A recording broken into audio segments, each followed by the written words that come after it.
We can start, Christian. Thank you. Okay.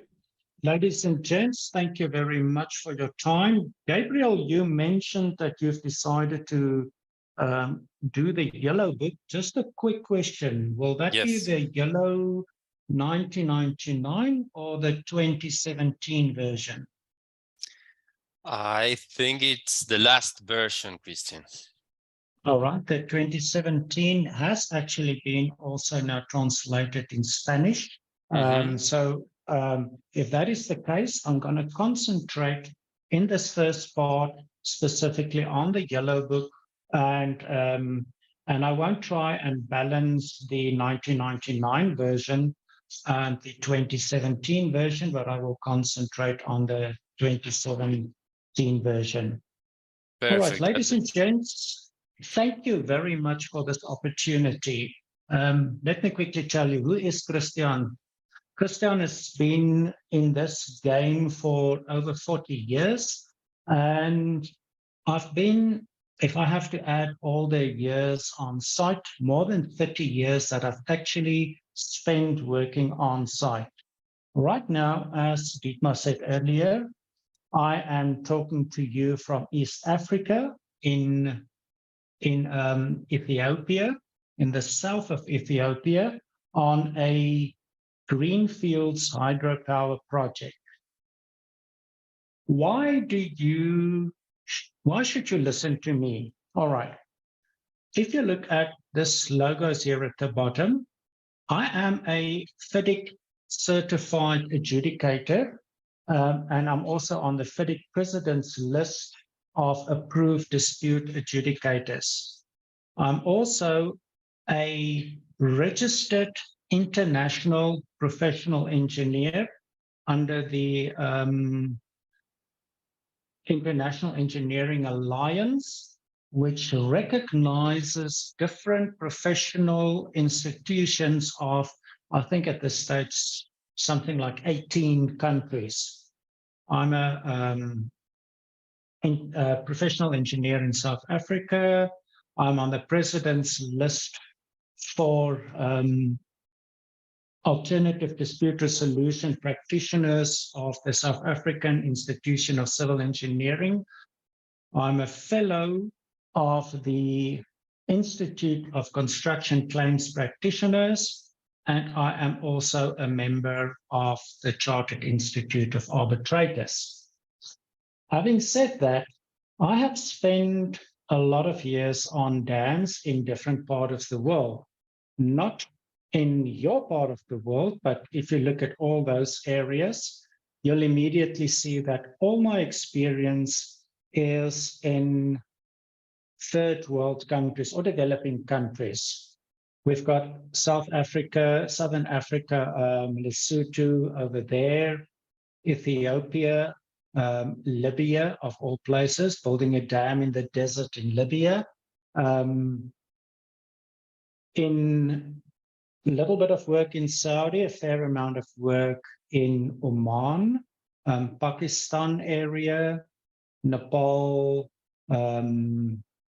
Sayaburi, Sayaburi, which is in Laos, and then also some work in the Philippines.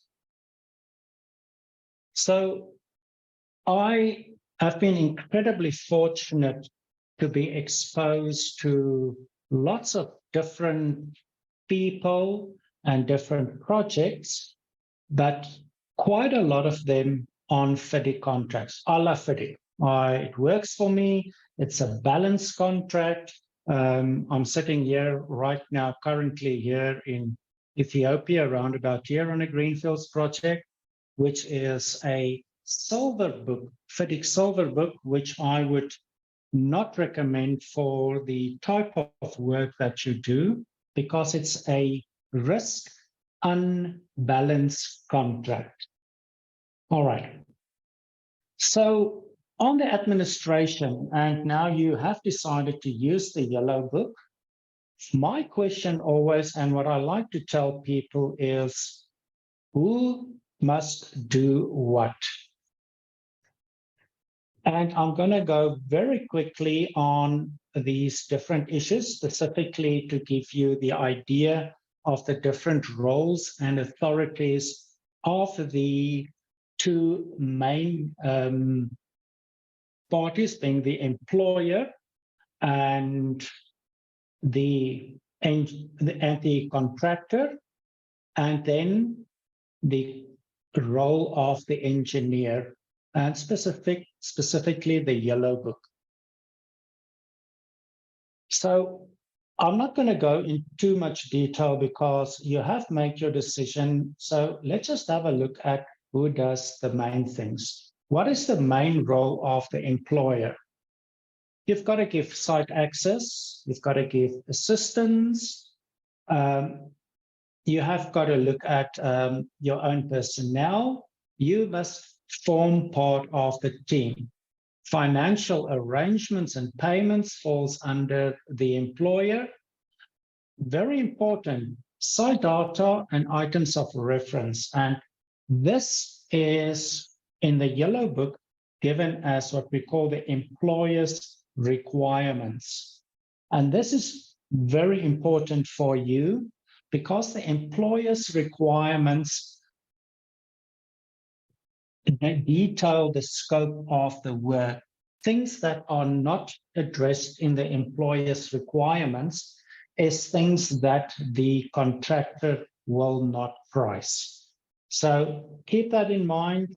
Those are the specific important items.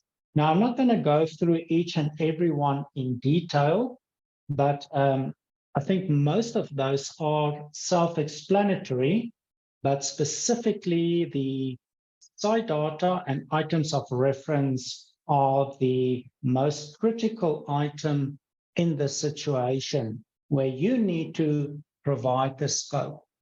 If you need training, it needs to be written in there. If you want the contractor to provide you assistance on site for whatever reason, that needs to be written in there. So take specific interest in that item there. All right, then what is the role of the engineer?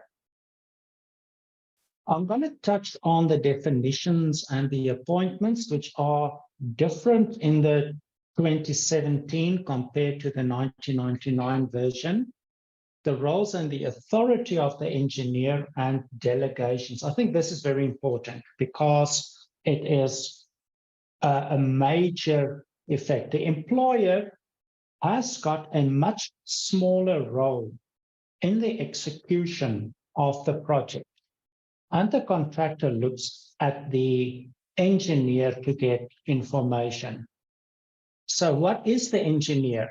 It's the person named in the contract data appointed by the employer to act as the engineer for the purposes of the contract or a replacement. So if you appoint, for example, Stantec as the engineer on a role, then the engineer will be Stantec.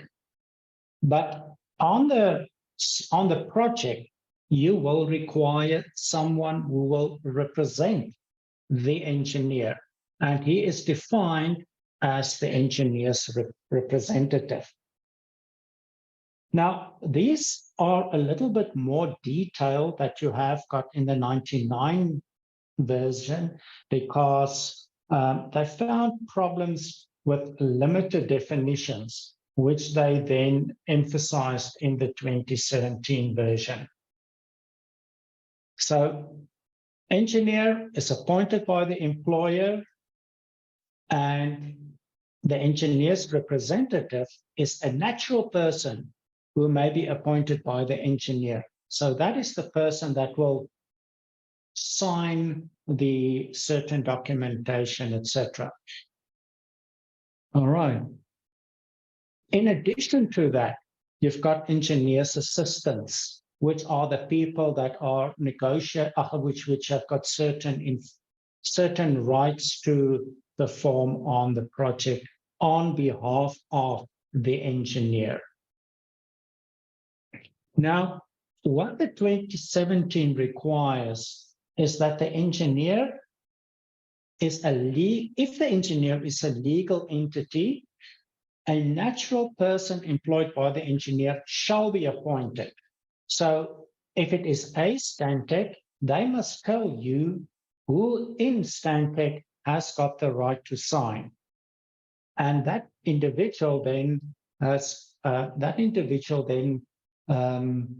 has to be authorized to act on behalf of the engineer under the contract.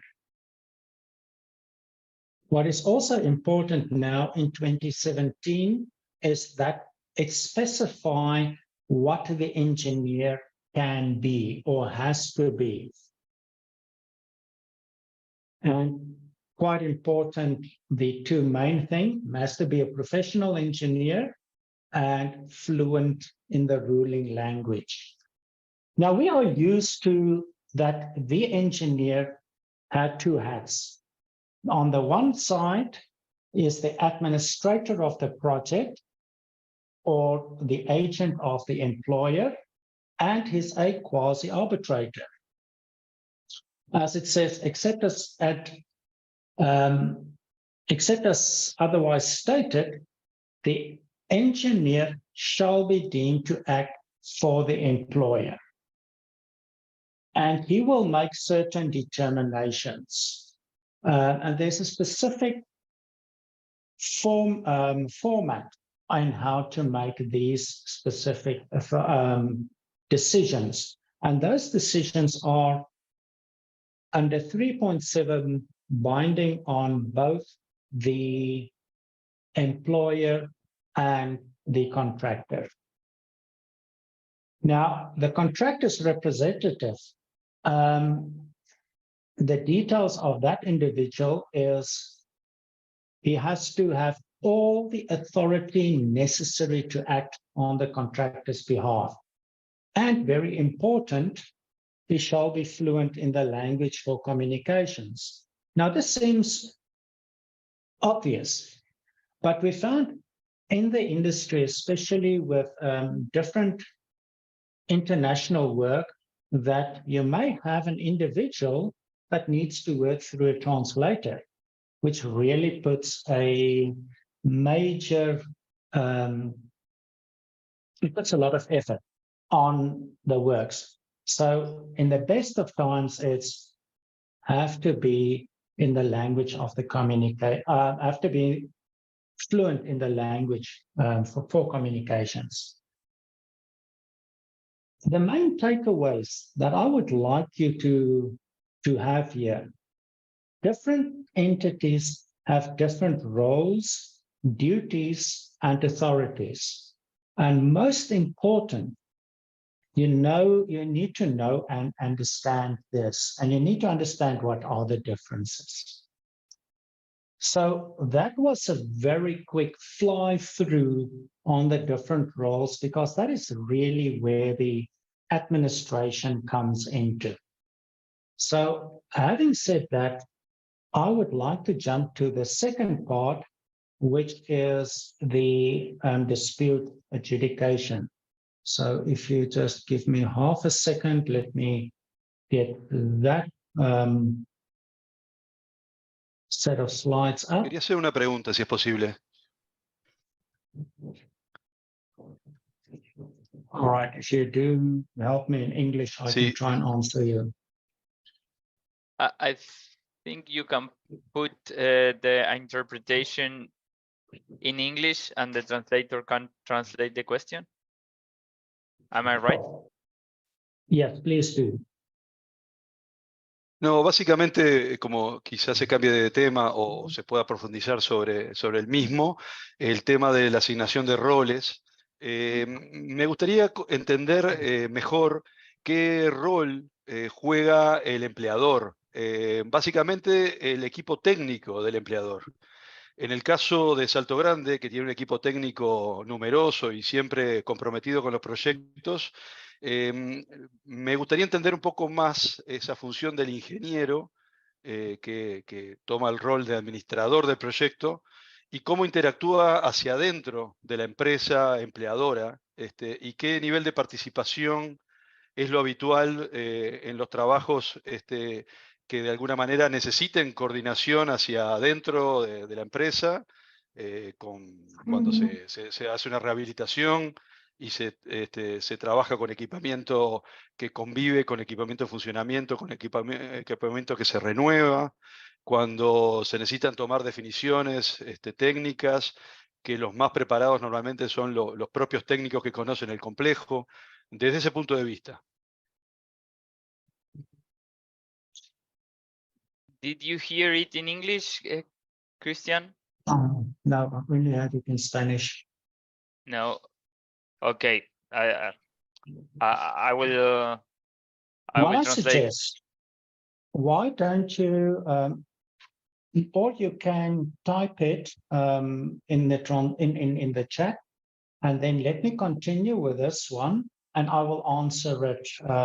Or if you want me to answer that first, I can do that as Bien. well. Okay, we will do it at the end, and we can repeat Okay. the question, and we can arrange correctly the interpretation system. Sure, 100%. All right. So let's jump to the second part of it, and there's dispute and using DBs. Now, if you look at that, requirements, specifications, discussion, procedures, claims, there's so many words that can result in friction points if it's not carefully, but none of these need to be a threat or should result in any animosity or a dispute. And you will hear I'm talking about disputes and claims. Claims is something you will have. Disputes is something which we would like to try and avoid, and what we want to try and resolve long before it becomes a major dispute. So important in all of these contracts, and this is one of the things that is very emphasized in the 2017, is disputes and prevention. Now, we say, okay, but why should there be a dispute? If you look at any contract, in any law, for agreement to be enforceable in the contract needs to be complete, accurate, final, and executable. Now, what do we have in a construction contract, and even more so in what you have? It is, first of all, it's not complete because you don't know what is going to come up when you start opening up. It is not accurate because you have to find out exactly what are the problems with the E&M equipment that needs to be repaired or replaced or refurbished. Is it final? No, it's not final because all of these questions. And is it executable? When you start off, no, it's not. You only find out a lot of these problems when you start doing it. So immediately, there's a very good chance that you will have problems. Now, if you look at Arcadis is a company that is doing a lot of dispute resolutions for different companies, and they do regular reports. Now, the records I've got here is 2021. I don't think the 2022 results are out yet, but it shows you that the average dispute value in US millions, this is average what they've been involved in 2021, $50 to $54 million per dispute. And the time that it's taken is North America, up to 30 months, UK, 30, 40 months, continental Europe, 50 months. This is money. This is still money. All of these monies. And what is interesting is the Middle East, just how expensive some of their disputes can be. These first three developed countries, Middle East, a guide of what the developing countries can be. What is also quite shocking is if you look at the time it takes to solve these disputes. Now, these are things which it's why waste time on disputes? You rather want to use that effort on solving problems or sorting out sorting out ways to go forward. Now, the key points is that construction disputes are expensive and time-consuming. And just because we don't always hear of them, that doesn't mean they're not there. Very little information is available in the public domain because most of these dealings are confidential. So you do have a lot of disputes there, which is not generally known. Now, one of the first things that we need to look is what is the engineer's role in this? The engineer's role is actually a two-tier role. He first has to try and find an agreement between the parties. And only if he cannot find an agreement, then he needs to make a decision on who is right, who is wrong, what is the problem, etc. And there in the 2017 version is a very detailed procedure. I'm not going to go through it, but I know you are having access to the slides afterwards, but it shows you the process within the FIDIC contract, how the engineer needs to follow the problem, try and find a solution, if not, make a determination. So that is going to be there for your review. So the takeaways that we have got here is there is many potential friction points. Fair treatments of claims and other issues prevent disputes. All right. This is where I would like us for you to take away on the potential of disputes. What I want to do now is to look at dispute boards and specifically how it is handled in the FIDIC 2017 version. They have got a new name for it, a DAAB, a DAAB, which is dispute adjudication, dispute avoidance and adjudication. Now, some of the perceptions that is in the industry that the DBs are only there to impose judgments and they're not there to help to avoid problems. Or the DBs don't understand the culture or the local legal system, or DBs are expensive. And you've got all of these issues that are in the public perceptions. Now, the real situation is that the DB is not this big guy that says, you're wrong, this guy is right, but in the avoidance role is absolutely there to try and prevent and to resolve problems before it becomes disputes. Now, in any contract, you've got a lot of alternative dispute resolutions methodologies, and in our construction contract, you have got mainly 4, and this is in the yellow book as well. First of all, negotiations or talk with the engineer.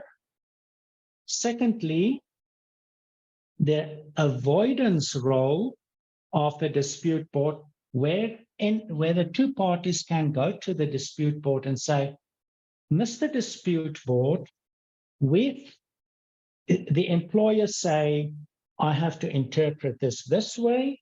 The contractors say, no, we have to interpret it in another way.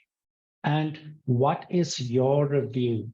So as a start, the dispute board can make a non-binding recommendation. And because it explains why it's done, that is usually enough to resolve a problem. If it is not there, parties can also go for an adjudication by the dispute board. But this is something which we try and prevent. We prefer that we have this avoidance as the main role of the dispute board. And then finally, you have arbitration, which is an expensive, time-consuming way, and which we would hopefully will not get into on a project. The further you go up this hill, the more costly and timing is involved, and the less control the parties have, because arbitration is a very extremely rigid procedure. So this is where it comes from. I can take you through the history of the development of dispute boards. I'm not going to go through all the different items, but just bottom line is dispute boards has been around for an extended period. So it is not something new. The question earlier came up, now who does dispute boards? Now your dispute board needs to be independent, knowledgeable, and available. So that is usually individuals, not a company, because the company is paid by one of the two parties, where your dispute board is paid 50-50 by the employer and the contractor. So he doesn't have allegiance with any one of the two. It doesn't matter how they set it up, but it is absolutely an independent and impartial body. And that is incredibly important for a dispute board. And therefore, it's usually specialists that are doing these type of things, that are used to, that knows the industry, that have been on sites long enough, and now has got also the contractual and to some extent the legal experience on looking at issues and helping to solve problems. Now, you've got basically two types of dispute boards, and I'm just going to run very quickly through that. The Yellow Book 1999 is an ad hoc board, and the 2017 is a standing board. What are the differences? The standing board goes with the project. The party needs to be, the parties, the dispute board members needs to be appointed early in the project. And they then run with the project so that they understand what the project is. So an ad hoc board is only established if there's a problem, and therefore it can only do an adjudication, where in a standing board can do prevention or as well as adjudication, but with a preference on the prevention part of it.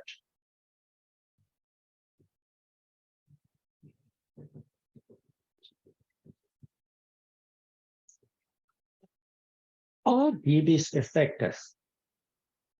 Easy for me to say, are they effective? And you'll say to me, how can I tell that if they are effective? What is actually very good results is the Florida Department of Transport has done records of before they had dispute boards, and from 1997, they brought dispute boards into play. And what is interesting is if you look at the records, their time overrun has drastically reduced over a period of this 20 years. Their cost increase has drastically reduced, and the effort, the engineering effort, has also drastically reduced. What is then also interesting is there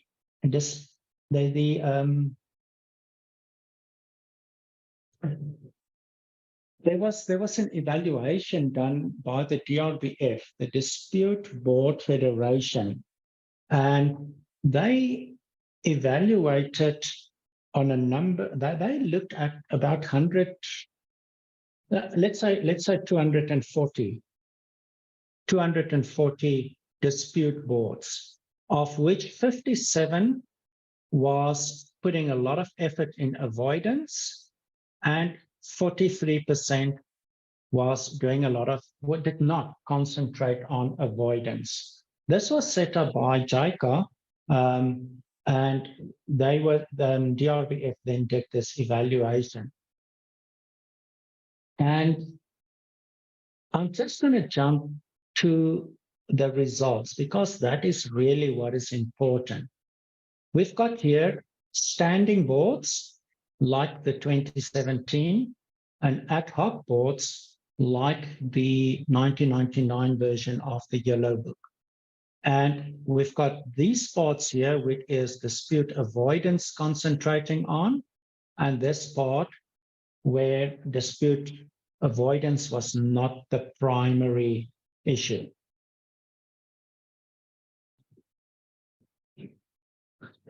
And it was for different funding agencies.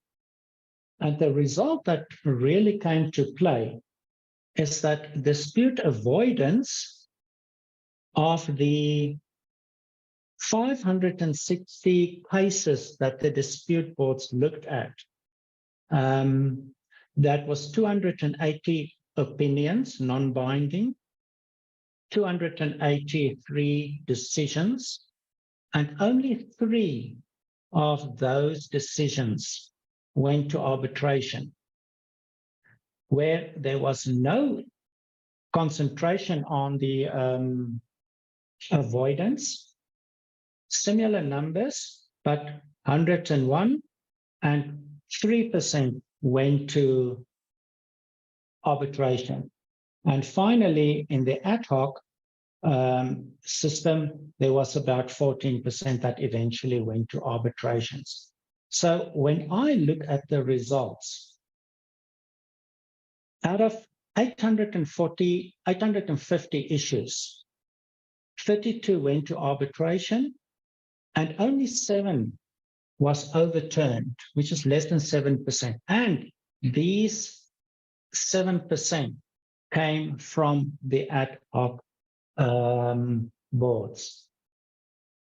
Now, so the DB process had a success rate of touching close on 100% in avoiding expensive follow-up on dispute resolutions procedures.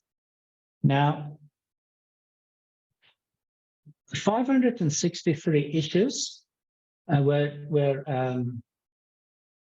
given in avoidance. And 3 arbitrations, 0.05%.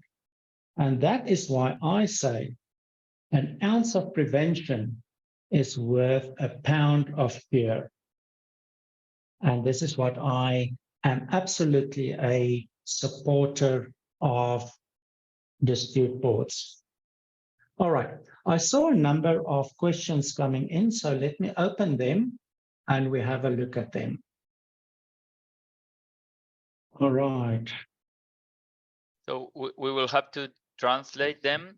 Well, yeah, you will have to, please. Okay, let me see. So one question that we have is regarding the engineer's role and the relation with the technicians from the owner. So how is that how is that relation coordinated? What is the role of the technicians from the owner there? Because they are the ones that know the equipment, that had the technical information, and also make the internal coordinations for different things. So we would like to expand on that. Yeah. All right. So if you look at the role of the employer, and there his personnel is generally one step away. The engineer is your focal point for the contractor. But now, quite valid what you say is that the employer's personnel is better knowledgeable of the problems.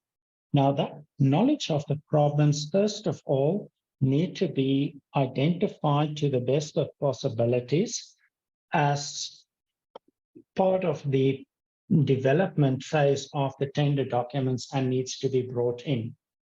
What has happened in many projects, and I have it, for instance, in this project here as well, is that some of the employer's personnel is seconded to the engineer. So although it's the employer's personnel, they fall under the umbrella of the engineer. The engineer has got the decision-making power to some extent, and that is identified in the contract, but nothing stops the employer to say, I want the following people, which has got the technical knowledge, which understands the problem, to be seconded to the engineer on the project. Does that answer your question, or would you like me to expand further on that? Daniel.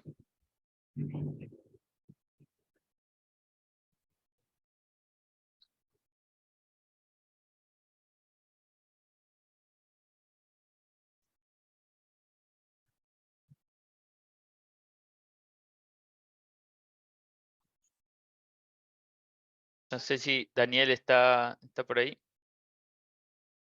En términos generales está respondido, sí. Me parece un poco difícil eso de incorporar todas las cosas al pliego, porque el proyecto es dinámico, es largo, y hay muchas cosas que aparecen. Justamente ahí está la riqueza, ¿no? En poder resolverlo. ¿Querés que arreglemos la parte de traducción? No. Y pues... No, está bien en términos generales, Ignacio. Está bien, gracias. Bien. Okay, so it's okay, the answers. Thank you. All right. What I don't mind is, I mean, as you have got, or someone of you have got my email address, etc. I don't mind if you send me some questions and say, what in this case, what in that case. I am quite happy to do that not off the record, afterwards. No problem for me. Christian, if you don't mind, I would like to make a question, an easy and quick question. Please. It wasn't clear for me the integration of the DB. If I understood right, you talk about kind of third party that has to be paid by 50-50, 50 the contractor and 50 the owner. That was right, or I understood wrong? 100% correct. What you do is your dispute board, depending on the size and the complexity, Your dispute board is usually consisting of either one individual or 3 individuals. Now, if it is a larger project, then if it is 3 people, and this is often the better way of going, is then the employer will nominate one individual, impartial, independent from the employer. And the contractor needs to accept that individual. So that is body number 1. Then the contractor has got the same right, and he nominates someone that he would like to be on the board, and the employer needs to approve that person. And these 2 individuals nominate the 3rd person, which acts as the chairman of the dispute board. Now, as soon as that dispute board is signed, now the dispute board is a tripartite agreement. It is between the dispute board members, the employer, and the contractor. As soon as that DAA is signed, these 3 people are not representing any specific party. They have to be independent and impartial. And payment for them is 50% by the employer, 50% by the contractor. Doesn't matter what the outcome is. That is the situation. Okay, that was clear. Thank you very much. Okay. Sorry, Christian, about that. Is 50-50 payment a must in FIDIC, or is something that is that It's could not a be must in changed? anything. That is the preference, because as soon as you load the payment on one item, this is where the problem with engineers comes in. Mhm. An engineer previously was an independent person, but the people like the World Bank and all these recognize that the engineer cannot be independent if he's paid by one party. So he acts on behalf of that party. It's very difficult to bite the hand that feeds you. So it is very difficult for a person to be independent and impartial if it's paid by only one person. How it usually works in the industry, and this is the way how the contract is also written, is that the DB will invoice the contractor will pay the DB and claim back 50% of that payment from the employer through his IPC.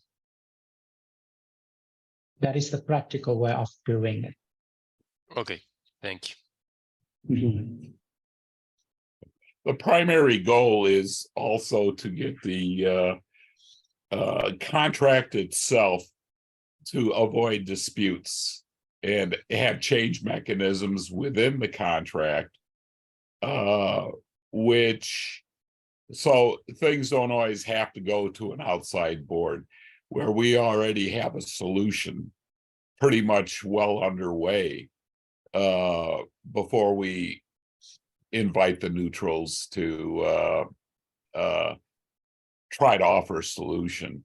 It's just another level Yes. in trying to mitigate costs, and especially with rehab projects, powerhouse rehab projects, avoid time delays.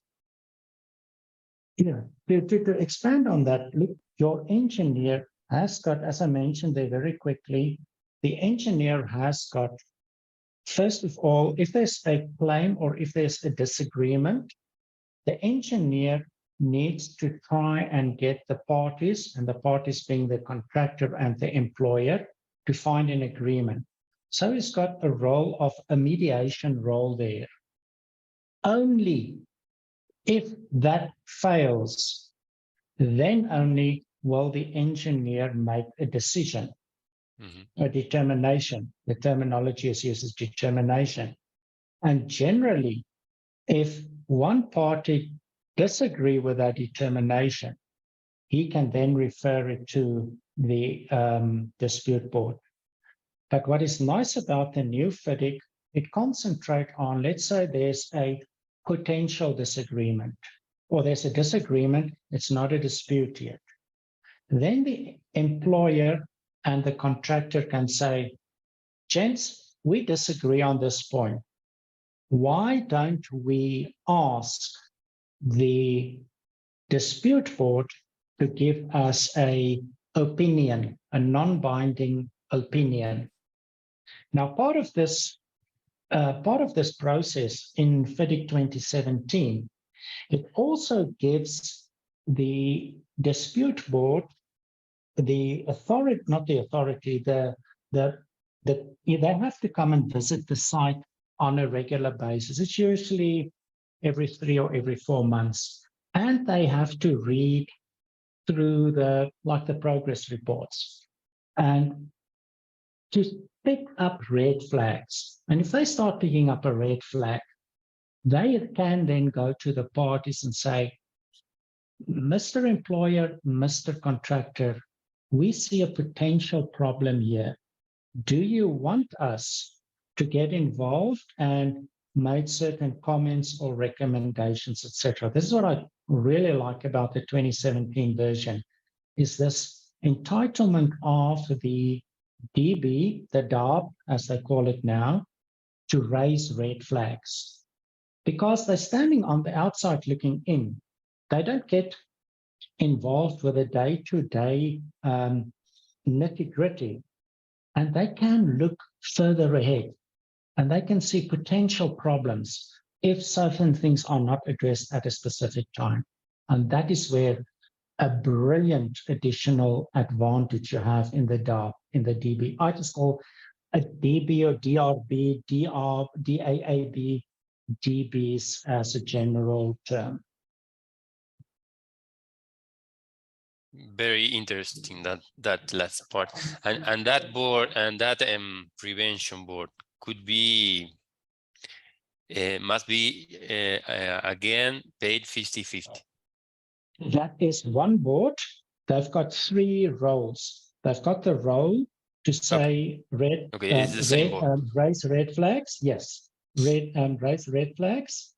Second is to give recommendations, and thirdly is to make a decision if one of the parties get to the point where they say, don't want to listen to you guys anymore. I want the dispute board to look at this, totally independent, come back with an answer of, am I right, am I not right? Excellent, thank you.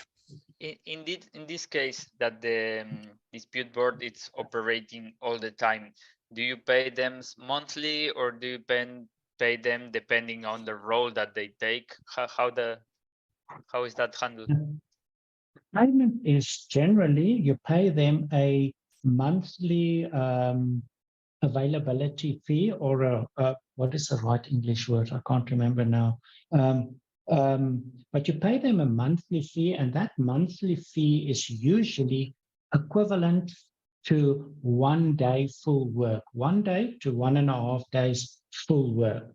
So you pay them an amount, and they, for that amount, they will go and check through the progress reports as they come in. If there are any claims or potential claims that any one of the parties wants to share with the DB, they will send that to them and they will read through that. If they go through the progress report, through the minutes of meeting, and they see something, they will raise a red flag. When they come to site, or when they do a dispute, or when they do a review of a potential problem, which they've been asked to do, then they are being paid on a time basis.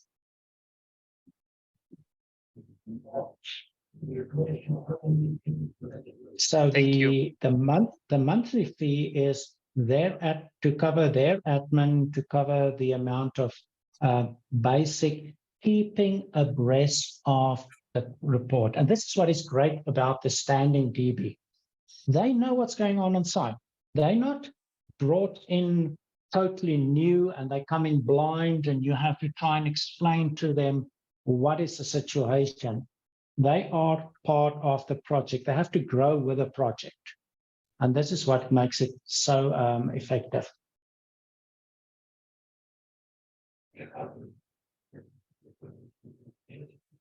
Thank you. Gentlemen, I want to thank you for the opportunity. I have got another meeting which I have to run to, but you are more than welcome to send me questions. I will answer them for you. It is not a problem. And in the meantime, I can field any further questions. Sure. So, Dietmar, actually, I have received, thank you, Christian and Dietmar, for your time today. I received a further request from the audience that they would like to have a new webinar going in particular into the yellow book and how the equipment is addressed, the major generator equipment is generation equipment is addressed within the yellow book. So we will plan this for another date and another time, depending on your availability. But this is a request from the audience that they would like to go into the weeds and into the details of the yellow book for equipment replacement, upgrading in a rehabilitation project. So perhaps the example that you brought in, Dietmar, about Bangla could be one of the possible examples, and other ones that you think of as well will be welcome. Yeah, something like that may take the better form of a workshop, maybe as opposed to a webinar, but we can discuss that. Yeah, we can plan it, and I will coordinate that with Salto Grande as well. So we can plan a workshop online to have this addressed for the yellow book and the major generation equipment. Okay, we'll be in just talk about that. Okay. Okay, thank you. Gentlemen, I'm out of here. Thank you very much for your time. Dietmar, if you still have, sorry, ladies and gentlemen, I've been caught out many times with that. I'm so used to working often on project sites where it's generally just. Bueno, muchas gracias a todos por participar de parte de los que están en Salto Grande. Thank you very much, Dietmar, and the other team of Stantec. Goodbye. Okay. You. I have one last question for Dietmar, if it's possible. Sure. Regarding what we were talking today about the role of the owners, technicians. I feel that the owner would like to have some level of inspection or quality assurance. Even if we have the engineers doing this, we would like to have a last level or something like that before we get the equipment handled to the owner. So what's your experience with that? Have you seen some level of final quality assurance? Well, I've seen it handled a few different ways. It's good that the operations staff certainly be part of any inspection team. It's very educational for them. I've also seen the owner's staff sometimes even seconded to the contractor, where where for certain works, they're physically doing the work. That way, in case they run into the problem themselves in the future, they have it that they can get training that way. So what's really important is, what's really important is that you have decision-making capabilities on site there for quick decisions in the event of changes, that the engineer is empowered or the employer has someone on site who can make those decisions quickly.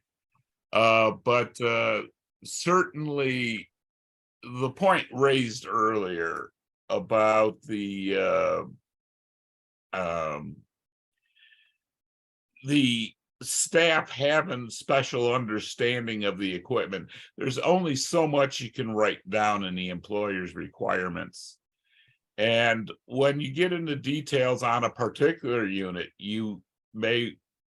somebody will wake up and say, hey, wait a minute, I got a special problem here. And we certainly want that voice to be heard and those issues addressed in a timely manner. So there's a variety of ways of getting people involved here. And a lot of it depends on your goals. I suggest you put down on paper what your goals are for the involvement of your staff. And it could be key things. You may want your own staff actually doing some of the construction work, perhaps under the supervision of a, say, turbine erector or something like that. It could be anything, but the main person corresponding with the contractor needs to be the engineer. And sometimes that unfortunately puts an extra link in a chain. And sometimes the way we handle that is with the engineer's permission, that the person copies the engineer on any communications with the contractor. You have special lockout requirements and that sort of thing. Hopefully those are identified in the employer's requirements. Did I answer your question? Did I carry this too far? It's okay. Thank you. Thank you very much for your answer. I think we could get into that more detail, perhaps as part of a workshop. Yeah, Dietmar, let me explain that to the rest of the staff from Salto Grande. Vamos a hacer, por pedido de algunos de que estaban presentes en la reunión, un nuevo webinar que va a ser en una forma de workshop, donde específicamente se va a atender el Yellow Book y un ejemplo específico para la renovación del equipamiento principal.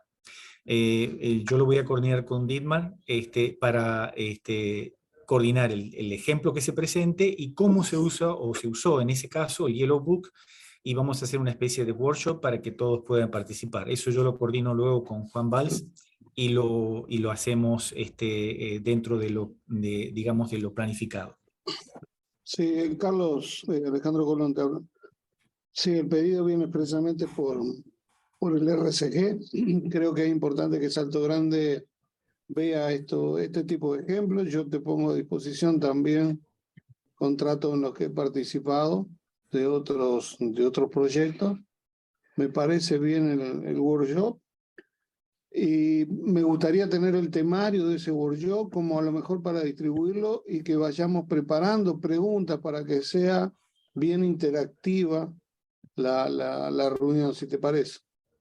Me parece bien, Alejandro. Inclusive sé que Dietmar ha tenido la experiencia de los proyectos de renovación importantes como en Venezuela, Guri, Okay. y otros importantes que hizo Edelca, y de los cuales se sacaron muchos ejemplos de confección de ese tipo de pliego. Bien, correcto. Bueno, yo justamente lo que te iba a ofrecer era Venezuela porque los considero muy, muy buenos. Pero listo, yo creo que con uno o dos ejemplos, Carlos, no nos vamos a ahondar en los ejemplos, sino andemos en las preguntas más vale. Correcto, o sea, sacar las conclusiones del ejemplo y llevarlo a un caso general. Creo que tenemos el ejemplo de manga, que es el que comentó Dietmar, y el ejemplo sí. de Sí, algunos de los ejemplos de Venezuela. Perfecto. Quedamos así, Carlos. Pasale a Juan lo que vos acuerdes con Dietmar de lo que va a ser el temario, y nosotros también nos preparamos con alguna pregunta que podamos ir haciéndote llegar de antemano, como para que tengamos, o para que tengas tiempo de preparar respuesta, ¿no? Perfecto.